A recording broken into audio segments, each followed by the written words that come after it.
अंतरिक्ष में गूंज उठे हम चंद्रयान का गान लिए। अंतरिक्ष में गूंज उठे हम चंद्रयान का गान लिए।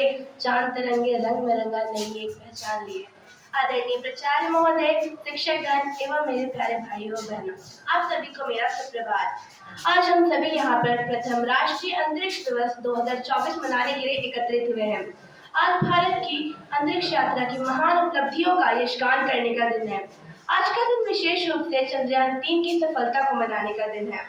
हमारे देश के वैज्ञानिकों ने चंद्रयान 3 को सफलतापूर्वक चांद के दक्षिणी ध्रुव के पटल पर 23 अगस्त 2023 को शाम के 6:30 बजे उतारने वाला दुनिया का सबसे पहला देश बन चुका है। इस उत्सव को मनाने के लिए जो विषय दिया गया है वो है चांद को छूते हुए जीवन को छूना, भारत की अंतरिक्ष गाथा। सही बात है, जिस तरह से हमारे देश के वैज्ञानिकों ने चंद्रमा की सतह को छुआ है, उसी तरह हम सभी को भी अपने जीवन की चंद्रमा की सतह को छूना है।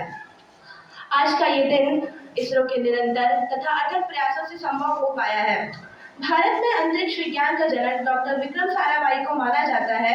वह एक भौतिक विज्ञानी तथा खगोल शास्त्री थे जिन्होंने भारत में अंतरिक्ष अनुसंधान की और तथा बाद में परमाणु ऊर्जा को विकसित करने में बहुत मदद की। इन्हीं के नेतृत्व में भारत सरकार ने 1962 ईस्वी में पहली बार राष्ट्रीय अंतरिक्ष अनुसंधान समिति का गठन किया, जिसे इनकोस्पायर नाम से भी जाना जाता है। इसरो को भी पहले इसी नाम से जाना जाता था। वर्तमान में इसरो के अध्यक्ष डॉक्टर एस सोमनाथ है, जिनके नेतृत्व में भारत चांद पर पहुंच चुका है। हमारे देश के प्रधानमंत्री श्री नरेंद्र मोदी जी ने हमारे देश के वैज्ञानिकों का मनोबल बढ़ाने के लिए आज के दिन को राष्ट्रीय अंतरिक्ष दिवस के रूप में घोषित कर दिया है। चंद्रयान 3 मिशन ने शिव शक्ति बिंदु पर विक्रम लैंडर की सुरक्षित और सौम्य लैंडिंग की तथा रोवर प्रज्ञान को चांद की सतह पर उतारा। चंद्रयान 3 चंद्रयान 2 की विफलता के बाद आया है। चंद्रयान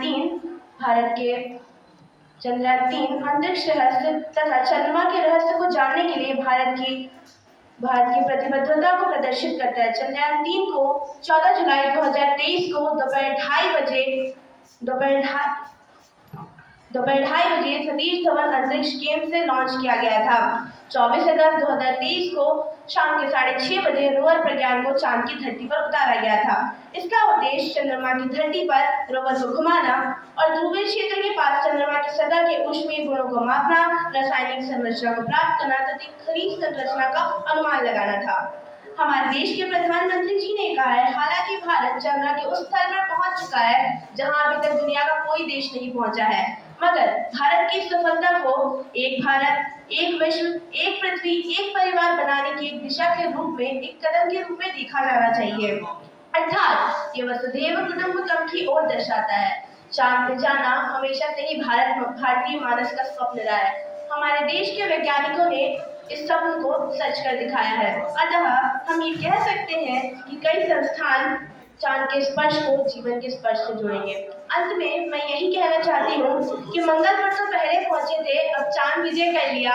मंगल पर तो पहले पहुंचे थे, अब चांद विजय कर लिया। हम भारतीय खुश हैं जब चंद्रयान ने चंद्रमा को छू लिया। धन्यवाद। जय हिंद।